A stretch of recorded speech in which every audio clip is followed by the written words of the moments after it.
maybe I promoted it this way. It didn't pull that many views. Let me try promoting it this way. Let me make it funny. Now let me make it sad. Let me add a twist. Let me add a different character in this. Once you find that one thing that blows up, stick to it and run with it. That was Kid Steez, a prominent social media influencer and content creator based out of Seattle, Washington. Kid Steez first gained widespread attention after promoting a large-scale TikTok event at Alki Beach, which drew hundreds of participants and significant media and police coverage due to its chaotic nature.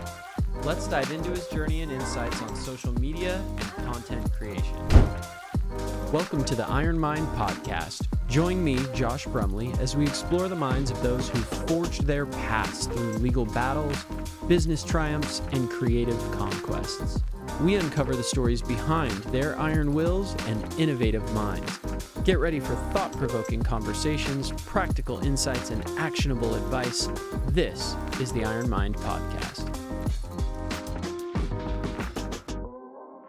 Kid Steez, thanks for joining us. How you doing? Thank you. I'm doing good. I'm doing good today. So, you're from Kent? You're from Seattle? Where are you from? So if we're talking very specifics, I was born in Tacoma, St. Joseph's Hospital. And then I stayed with my mom in South Seattle, near around Beacon Hill. I was around like 5 years old. So during that time, I was just like a little baby growing up with my mom. My mom and dad weren't together. Then I ended up moving in with my dad in Kent. So ever since like the start of my school years and my most developing years till now, I stay around the Kent, Covington, Renton area. Yeah. Got you. So yeah. A local guy. We love the local guys on the show here. So, what about growing up in Kent and being a Washington person? What drew you to content creation? How'd you get started with that? It all really started with me. My mom would always tell me as like a little kid when I was growing up in Seattle. My dad didn't live with my mom during that time, so my mom was a single mom, doing a lot of things, having to work multiple jobs. So we were staying with this one, I think they were a Chinese family, and we stayed in the basement back then, and they stayed upstairs and they let us stay downstairs. And my mom would go to work, and one of the grandmas of that family, she became like family to me to a certain point. She would watch me like every day while my mom went to work. And then my mom would tell me as I grew up that like I was always into electronics, because when my mom was gone, I would turn on all the stereo stuff, the speakers, the TVs on my own as like a little child. Like I would grab the remote, turn it on, knew what channels to turn on. Even while my grandma was asleep, like I would wake up early, just turn on anything, and I would know what to turn on. And my mom would always tell me I was just always like a smart kid growing up. So I think that drew me to when I moved in with my dad and I started growing up. I was watching YouTube and always into like just like TV shows back then, just always into like the kind of just the media type of side of stuff. So it came to the point when I think it was around kindergarten, first grade. I think everybody knows we all used to watch FaZe. Everybody used to play Black Ops, Call of Duty.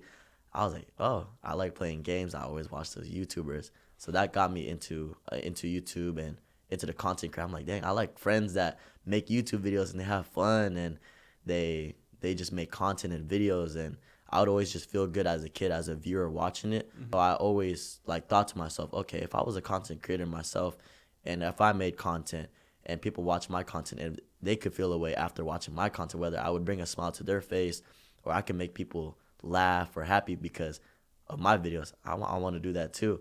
So that was like the very initiating point of me wanting to do content, I would say. And the breaking point was there is this couple. I don't know if you guys remember, but it was boyfriend versus girlfriend. It was that pranking couple where they went viral all over the news for really starting that YouTube wave of doing like vlogs and challenges and pranks. I'm like, dang, they're funny. They're all over the news because my dad would always watch the news in the morning. I would eat breakfast, eat my cereal before school. I remember I always eat a good Cinnamon Toast Crunch. I'll just watch the TV. Yeah. I'm looking at TV. I'm like, reporting the BF versus GF, a new viral couple getting like pranking each other. They're pranking each other on some like eating hot stuff, and she was getting mad like, oh my God, it's so hot. I'm like, they're funny. So So it was really like what drove your attraction to videos, and what you hope to create is things that make people watch it and are just happy, like smile. Exactly, yeah. So that was just the initiating point. I would always just watch their content at that point, and I just loved the fact that deeper into their channel rather than pranks, they would vlog around Philadelphia. I'm like, as a kid, I'm like, oh, I feel like I'm in Philadelphia myself. Like, they're eating at good spots. They're a couple, like having fun. I'm like, oh no, I have to make content. So that point on, my dad got me an iPhone. I forgot what it was, an iPhone 4. I grabbed the iPhone 4. I would go on my longboard. I would record from the bottom of my feet and do rollers and going down the street and then get the sky and everything like that. And I would edit an iMovie, drop it on YouTube. I'd show it to my friends, even as like a little kid. And yeah, that's the point I really started at. Besides doing gaming content, I tried to do a little Call of Duty stuff, but yeah, so that was my content, yeah, that really got me started into really doing YouTube as like a little kid. Do you have a video that like kind of blew you up, or was that what we're gonna get into next, the Alki beach party? Okay. Are you saying like before the beach party? Was there like a video that like started going viral, or was it the beach party that really made you the person you are now? I would say, to be honest, before the Alki beach, which was a very viral moment, like for me in my career, was I did a lot of hair videos that blew up during coronavirus. During COVID time, I was doing a lot of hair videos that blew up a lot. That blew up my channel, and that got me known like globally. And before that, I had little like, I say like viral videos of me being on TikTok. I actually, before even the Alki beach, I actually posted a lot of Washington content. I would be like, hey guys, in 5 seconds, I'm gonna tell you where you are. I'd be like 5, 4, 3, 2, 1. You're in Seattle, Washington. They're like, oh wait, he's in Seattle, Washington. They didn't know I was in Seattle during the time, so I really started posting that content. So I posted that. Then it transitioned to the hair content, viral globally wise, but locally is where I did the Alki beach, and that really like pinpointed me like in Washington, like just to make me known in Washington State. So I would say my viral moments was probably my hair videos, but I'd say Alki beach was definitely a pinpoint of like overall my career wise. So as a fellow guy who loves curly hair, what can you tell all the listeners about the secrets to your curls? I'm gonna be completely honest with you. I'm gonna be completely honest. Obviously, like I curl my hair. I get perms like to make my hair like curly and stuff like that. But I'm gonna be completely honest, especially to you too. I really don't use no products. I'm not gonna lie. I'll keep it real on this podcast.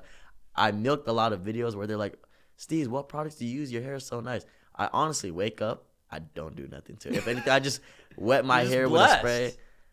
Like with a spray bottle. The spray bottle, I just spray my hair. If it's like messed up, kind of just fix it up in the morning. Kind of just my hands. Just zhuzh it. That's it. Yeah. But there's no products I use. I'm gonna be honest. And with my conditioner, maybe it's my conditioner, but I just use Shea Moisture conditioner. I never switched up from that. Ever since I used that product, my curls have been blessed. So maybe it's a Shea Moisture conditioner. I don't know. It must be, man. It must be. Know. We gotta get an ad for them on this podcast here. Yeah. People love it. Yeah.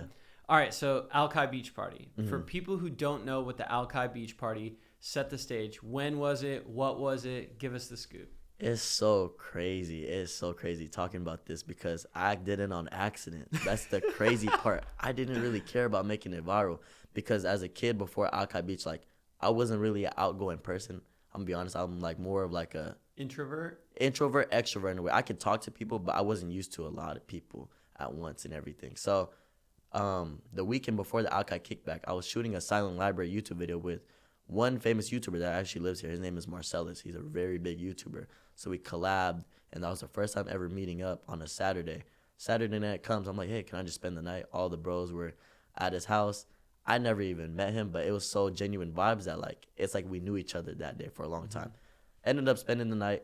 I woke up in the morning, and me, I'm a morning person. I just wake up early naturally. I don't know why. I'm not. See, I don't know. I don't know what's wrong with me, but so all the bros are sleeping. You know, we had a fun Saturday night. All the bros are sleeping. Keep in mind, it's like 6 a.m. I don't know the bro that I just met, so I'm not gonna walk around his house, get a drink or water. Yeah. I felt so awkward. I'm like, damn, I gotta stay in this couch for hours. I'm like, I can't even go back to sleep. So I was like, you know what? What's going on TikTok? I was scrolling through TikTok. I was like, Adrian kickback in California.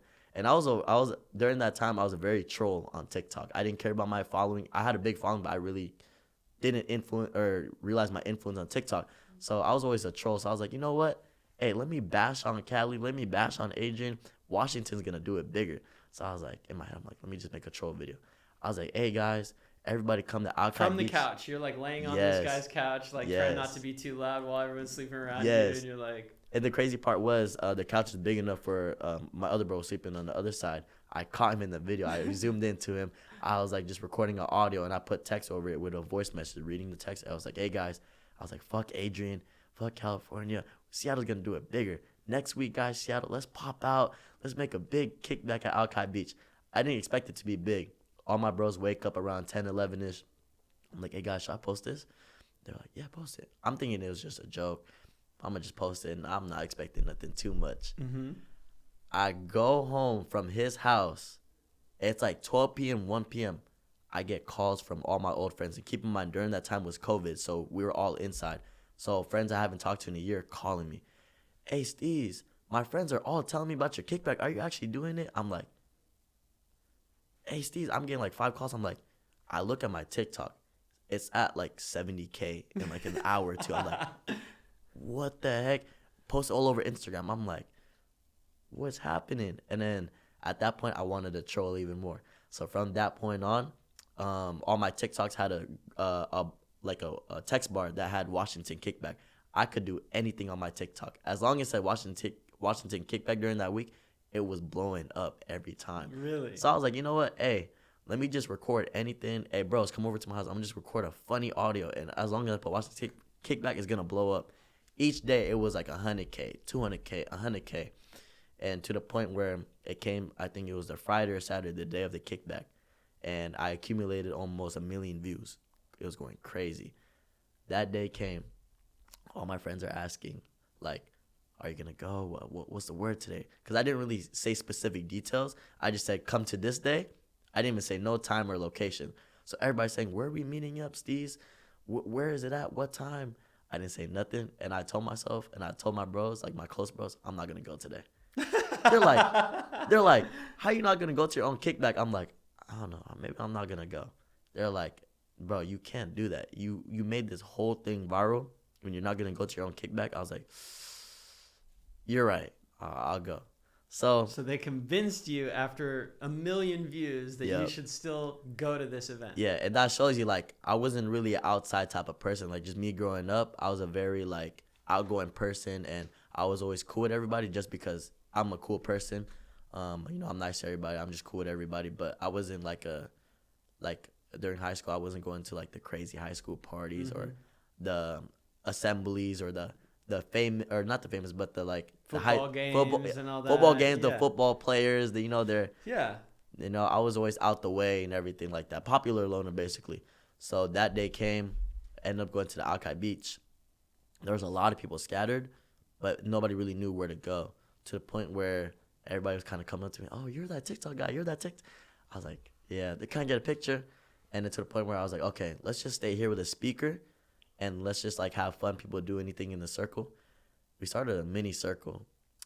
10 minutes later, it was getting bigger and bigger and bigger and bigger to the point where it was getting on the street. Like, keep in mind, we're on the sidewalk where like the restaurants and the ice cream shops behind us. It got so big to the point I'm like, let's go to the sand real quick, guys. Like, I felt like a celebrity. It's like I was moving within the inner of a storm. They were following me like this. I go to the sand. I stand on one of the logs. I turn around towards the street. The street was full of people. There was no gap where you can just like walk through. Full of people. Just a sea of people taking over Just, Alki. yeah, and that blew my mind. I'm like, dang, like, this is actually happening. Like, I caused this type of thing. And then how many people at that point do you think it was, if you had to estimate at that point?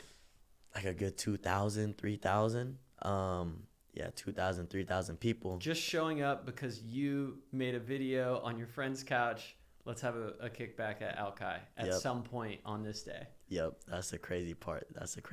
And behind them was a line of cops on bikes. And behind them was like cop cars and emergency trucks. I'm just like, this is going to be a crazy day. This is going to be a crazy day. And then people on the sand going crazy. There's a basketball hoop in the sand. And there was people doing volleyball, basketball hoop. And people were, like, friendly boxing. It was just a crazy day. And long story short, I was vlogging. I had my cameraman. He was vlogging the whole day. And it just came to the point where it really got really hectic to the point. I was walking around, and I couldn't even walk around. It was like Miami spring break type of vibe on the beach. It was just full. And to the point where I've always been like a very knowledgeable, very self-aware type of person. I knew, okay, it's kind of getting kind of too crazy. The best thing I could do is leave right now. Mm-hmm. So I left early, like a couple hours early, and I left to my friend's house. And as I'm leaving, we're going in the car. I didn't really even go on my phone. I was live in the moment of the kickback. I go on my phone. WCTV posted it. I'm like, oh my God. WCTV posted it. My Instagram going crazy. I'm like, oh my gosh. Text, calls. I had to turn off my phone, turn it off. Like, I literally had to hold the button, turn it off, put it down in the driver's seat, just look out the window. And just pretend like you weren't even a part of this craziness. Yes. And the crazy part was, I realized this a day later when people were telling me, but I was like wondering, like, why can't we go through the road of Alki, the regular road? Because that day, it was so packed from the beginning or from the end of Alki to the parallel parking of Alki where you could see the view of Seattle. Mm-hmm. It was closed off because it was so packed with people. It was packed. People were telling me they were parking almost to the near of the entrance of the freeway and walking from there to Alki. Yes. I'm like, y'all are crazy. And yeah, so I'm driving back to my friend's house, left early of the Alki kickback, just looking out the window, just I paused in life. That was a point where I could actually pause in life that day and realize what the hell just happened. Yeah. What the hell just happened? And how old were you when this happened? What age were you? I was 18. Literally on the same year, my graduation year. So 18 years old, on a friend's couch, make potentially one of the biggest parties Seattle's ever seen. Yeah. And what happened after that? Like, you turn your phone off, you're back at home. So basically, long story short, just recapped with my close friends at the house, like what happened. It was just a crazy night. And 3 days after the kickback, I had a flight scheduled for California. I was supposed to go to California, but that same night I went to my bro's house. I went home. I edited for like 48 hours straight. I did not sleep. I edited that Alki kickback. I tried to make it the best I can because I was like, okay, I got this popping. So let me transition and direct all of that hype to my YouTube video. And I dropped that YouTube video like as soon as possible. I made a fire thumbnail, fire editing. Like, I worked so hard on that for 40 hours straight. I did not care about the hype or the notifications from the kickback. I was like, let me lock in. Let me get in my mode. Yeah. Edit it. Drop that Alki kickback video. And then I went to... So you turned that video into like the next stage of that wave so that people were pulling from maybe not even knowing you, just thinking you were some guy who threw a party and they were just going to be a one-off party thing, into let's follow this guy on YouTube. We might find out about more parties. We might find out about more stuff. Okay. Exactly, yeah. So that was my main priority. You just captured that wave. Exactly. I didn't want to just have that happen and nothing going on after that. Like, I wanted to direct them like, hey, I'm a YouTuber as well, and I make fire videos. Watch this video. Alki, you guys love it, right? So just watch the Alki kickback video too, just so you guys know I'm a YouTuber as well. And after that point, I went to California for a little bit. It was like a week. I went to like 3 straight TikTok parties because they seen of what I did in Seattle. They invited me to 3 like TikTok parties, and one of my friends, his name is Chokdev. He's probably the most followed TikToker from Seattle. His name is Chokdev. He has like 10 million now.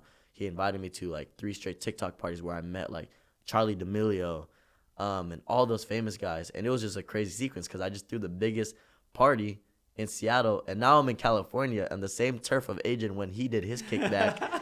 And they knew me from the kickback, the California people. So I was just Did they watch your diss video where you're like, Seattle's gonna do it bigger? Did they know you from that? I think they just seen the news, just the media, just the news. Are like the Fox News. Yeah, they were like, oh, California did something, people got arrested. Seattle just did something too. So I was meeting a lot of people, and that was my first time getting outside. And keep in mind, I'm just getting used to talking to people. Now I'm talking to big names, Charlie D'Amelio, the Lopez Your brothers. idols, your icons. Yeah, in a way, yeah. And I seen Bronny James, LeBron James' son, at the party. He's in the corner. I'm like, what am I experiencing in life right now? Like, what the heck? All the basketball players of the Carmelo Anthony, you know, and all of them and stuff like that, their sons. I'm like, dang, this is crazy. So long story short, it was a crazy California trip. I met a lot of good connections. And keep in mind, I'm just an 18-year-old coming from a introvert to now an outrovert talking to people. I come back from California, and it's graduation. I go to my drive-through practice for graduation. All my teachers from high school and kids are talking about, oh, aren't you that guy that did that kickback? I was getting that all over. I couldn't even like practice for my graduation. It was more like, can I get a picture? And it was crazy. And then at that point on, graduation came. I graduated, and that was kind of the kickstart to summer, basically, from that kickback. Did the city of Seattle get pissed off at you for all of that? Yeah, so here's the thing. Somebody put my name on a flyer for another kickback while I was in California. I forgot to mention without your that. permission. Yes, without my permission. Wow. They put Kid Steez on it. So guess what? It blew up just because my name was on it. I was like, hey, I didn't put my name on it. Biters, man. Yeah, I was like, I didn't put my name on it. Like, I'm not liable for anything else. What the heck? So it was Golden Gardens that happened. That was not thrown by me or anything like that. But I still ended up going just to see what's up. At the moment, I'm in content mode. Yeah. It's popping. I didn't want it to pop. I wasn't even knowledgeable of it. But you know what? Let me just come. So I came with my people, recorded a crazy video, whatever. And from that point on is when I was actually planning to do Alki Beach Part 2, though. Uh-huh. And I was posting TikToks on it. It was supposed to happen on July 3rd, July 2nd, something like that. I get a letter one day to my house. It was an orange envelope. I'm thinking it was from my high school teacher. Because, you know, like usually when you get envelopes from school, it's like that orange envelope. It says my full name on it. I'm like, it's probably one of my high school teachers trying to say bye to me, trying to give me a goodbye message. I open it with a smile at the front door. I didn't even close the door. I open it, like smiling, pull it up. It says Seattle Police Department. I'm like, oh, hell no. I close the door, open it. And basically they were just warning me on not to throw another kickback again, or they would put me in jail for a year, or I think it was like a couple $1,000s per fine that I would be charged if anything was to happen if I was to throw that. So I was like, I told my parents, I was kind of scared. I was like, man, I'm not trying to go to jail. I'm not trying to have anything under my record. I'm a good kid. I'm a clean kid. And then my dad was just saying that, like, just don't do anything. You're okay. Nothing's happening. Just don't do anything. So that's where that summer, I could have really, I'm not going to lie, I could have really tore up the city. Crazy. I'm not even going to lie. But I calmed down and I didn't do anything. And that's when I did YouTube videos after that. So, yeah. That's kind of the rundown from the beginning to the end of that era, man. It's crazy how powerful something that we don't even expect to be powerful can affect people. And I think a lot of people create content that's like trying to make themselves famous, but that wasn't what you were trying to do. You know, you weren't trying to be a celebrity. You were trying to throw a fun party, and it started off like you weren't even going to throw a party at all. You were just talking shit on the internet. I was to be really silly. Just talking, to be honest. Yeah, no, that's the best way for something to blow up. I think people connect more when it's not like, oh, look at me, buy this product. Like, I don't really resonate with that kind of content, you know? But someone who's going to say Seattle's better than California and I'm going to prove it on this date with this big party, I'd pull up to that. That's true. So what have you done to stay on people's radar after that, when you were like, all right, I'm not going to be a crazy Seattle party takeover kind of guy. I don't want to go to jail. I'm on Seattle's radar now. I need to calm down. What have you done since then to just like stay a YouTube sensation? So that point on, I did the first ever smash and pass ever in Washington, which hit 500,000. It was, I'm not sure if anybody knows what a smash and pass is. It's basically just a big white room YouTube video where 10 guys and 10 girls will line up, and when it's whoever's turn it is from the guys line to the girls line, they would go down the line, and whether they would either smash that person or pass, go down that line. So It was going viral during that time from this guy named King Sid from Miami. He started that whole wave. So we're like, so everybody from their state was like, oh, this is such a hot thing going on in YouTube. That was a very hot era, I'm not going to lie, in YouTube. So everybody from everywhere is doing it in their city, edition-wise, like Seattle edition, California edition, whatever. So I was the first one with my guy Honcho. His name is Honcho. So he's the one that actually initially started it. But I told him, hey, while I'm in California, don't shoot that second part. Because he did a first video. It didn't pop off. It was a Smash and Pass part 2. Wait till I come back to Seattle. I'm going to turn it up. Just wait for me. Don't do anything. He waits for me. I come back. We host it together. Blew up. 500,000.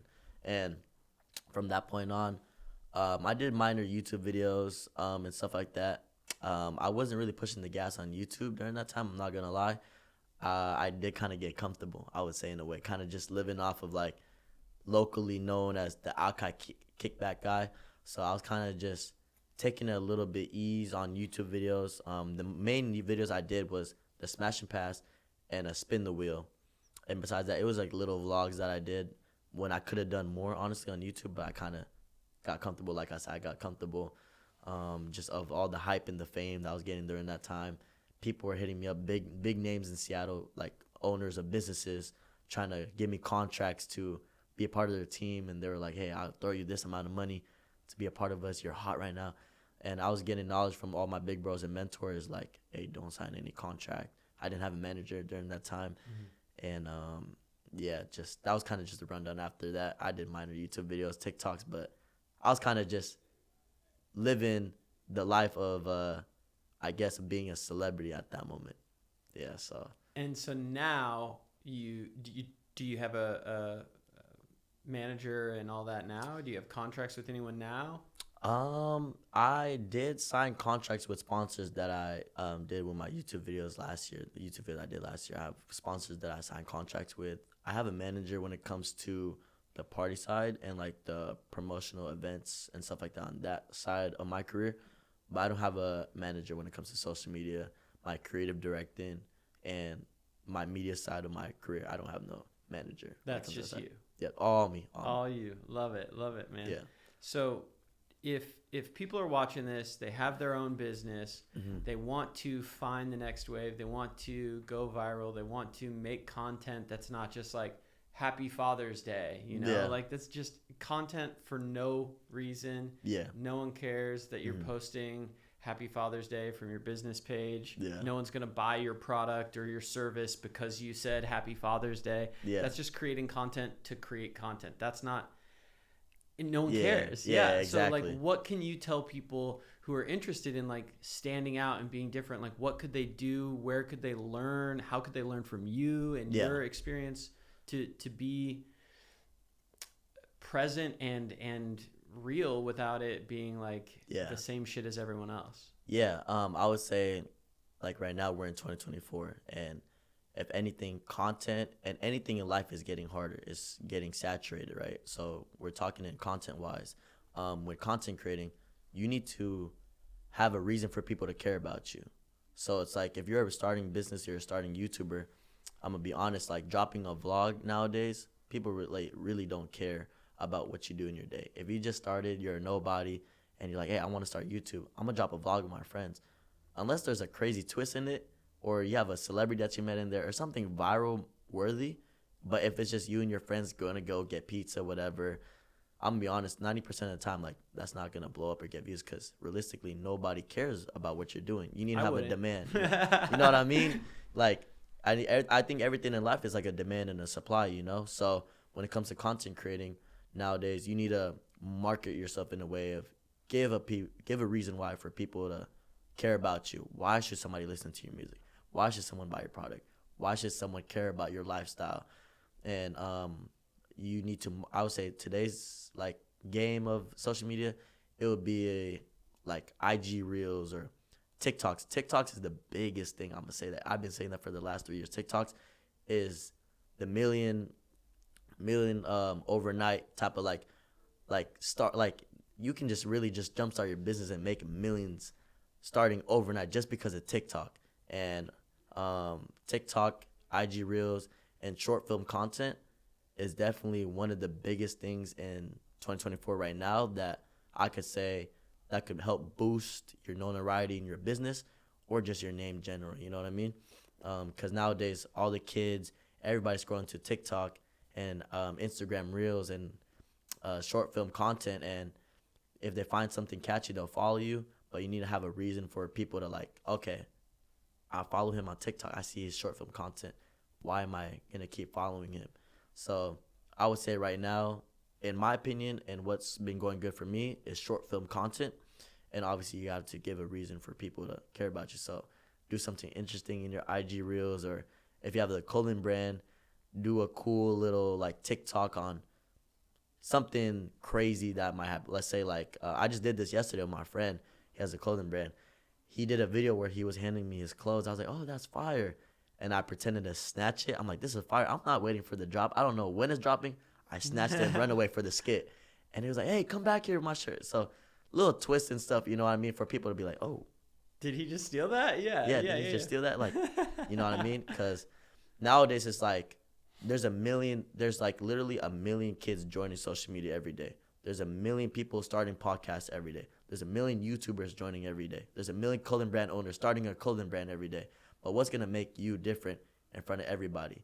And as we get older, there's little kids on the internet, 15, 14 years old, learning about drop shipping, YouTube. There's like 12-year-olds becoming millionaires now because of the media and what they can soak up from social media. You can find anything now. Anything's accessible on the internet. You know what I mean? Yeah. So it's just, okay, now it's like, what's going to make you different? Because there's 100 people dropping YouTube videos, new music. So it's like, you just got to be different on how you present yourself. Give people a twist on why they should stay on you. Or, oh, Kid Steez, why am I going to stay on his page? You know what I mean? So it's a harder game. I'm not going to lie.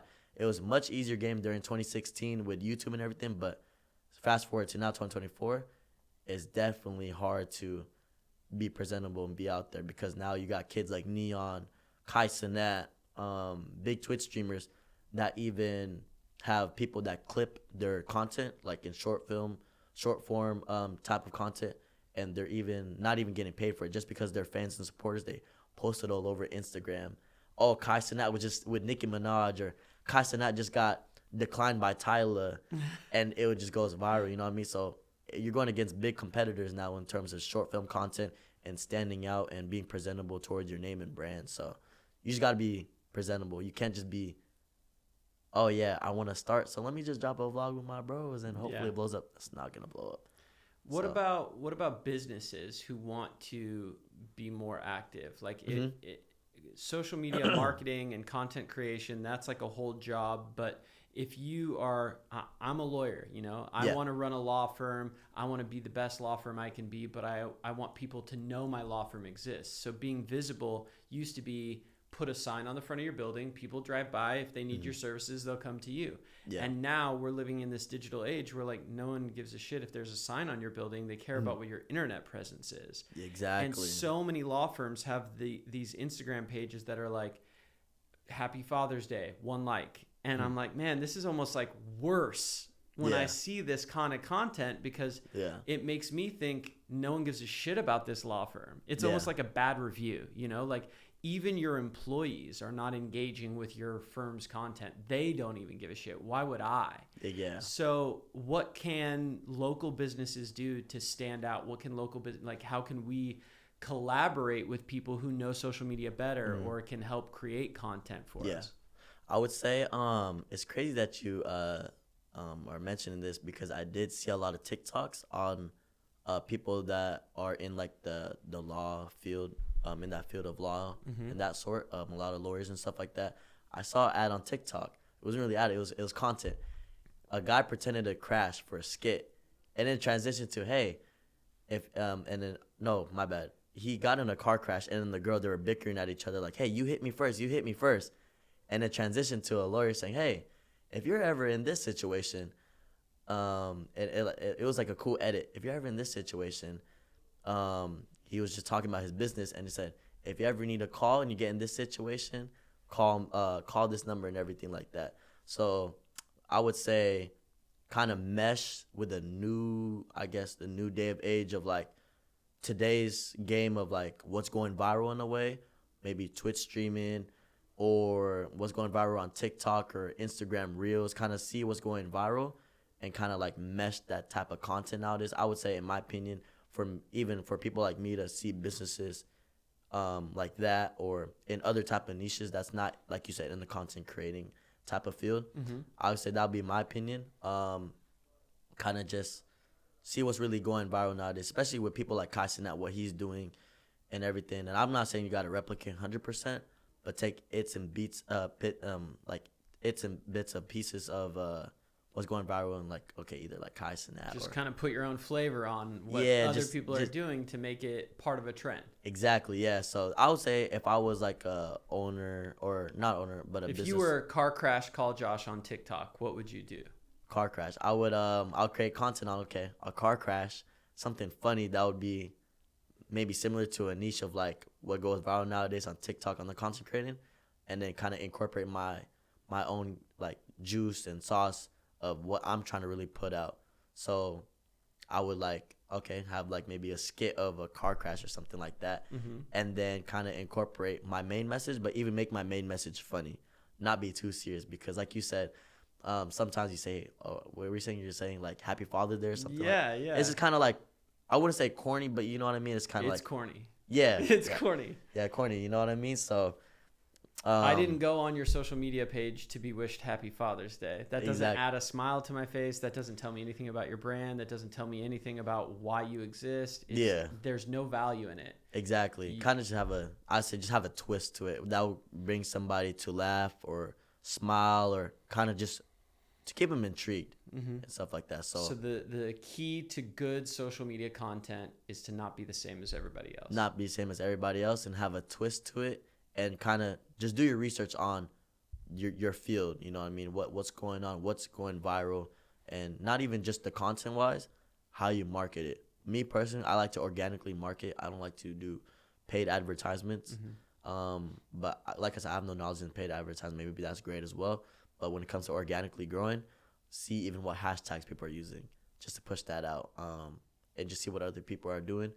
And like you said, just throw your sauce to it, throw a twist, give them a reason why to stay on your page, stay on your content, and yeah, you're good. And just stay consistent. It might not hit the first time, but just stay consistent. And once that one video hits, after trying, maybe you try a different direction of content, a different lane. Okay, maybe I promoted it this way. I didn't pull that many views. Let me try promoting it this way. Let me make it funny. Now let me make it sad. Let me add a twist. Let me add a different character in this. Once you find that one thing that blows up, stick to it and run with it. Just repeat it over and over and over in different ways. Part 2, part 3. Exactly. To the point where, okay, let's just say, like you said, it goes viral off maybe a type of marketing strategy that you had that maybe that is not your end goal in terms of like what you want to put out final message wise towards your brand. But like I would say run with it. And now, okay, you're going viral for maybe something you really don't want it to go viral for. Let's say like you did like a video off for your brand that wasn't pertaining towards your brand mostly, and it was kind of just an off niche, but now it's going viral. Now, okay, I would say just stick with it, but incorporate your main message slowly though now into your viral like content. And I could say that just for myself, that's what happened to me. Obviously, I went viral for being a promoter, but as I was being viral being a promoter, I always like would incorporate on my Instagram. I'm a YouTuber or little it's in just cross promoting your two different versions of yourself. Like the party planning guy was also the YouTuber, and you needed people at the party to know the YouTuber. Exactly, yeah. And it's like I didn't want to do it to the point where they were noticing. Do it to the point where it's more subconscious. You don't have to passively beat them over the head for it and be like, please follow me on the internet. Exactly, yeah. To the point where a year later they're like, oh, he's a YouTuber, which happened, which made me happy because I would always hear years of, oh, that party guy. Yeah. He threw the party. I'm like, okay, I appreciate it, but I'm not a party guy. I'm not a party guy. So it was just to the point where it's just like, I would always subconsciously promote and be smart about it that I'm a content creator. Boom. Now I'm known as a content creator now to this day. So people still remember the Alki kickback, but I'm happy people actually don't say that nowadays and they know me. So. We're going to put that on your bio at the beginning of the podcast, party guy. the Alki party guy. Kid Steez, everyone. Thank you so much.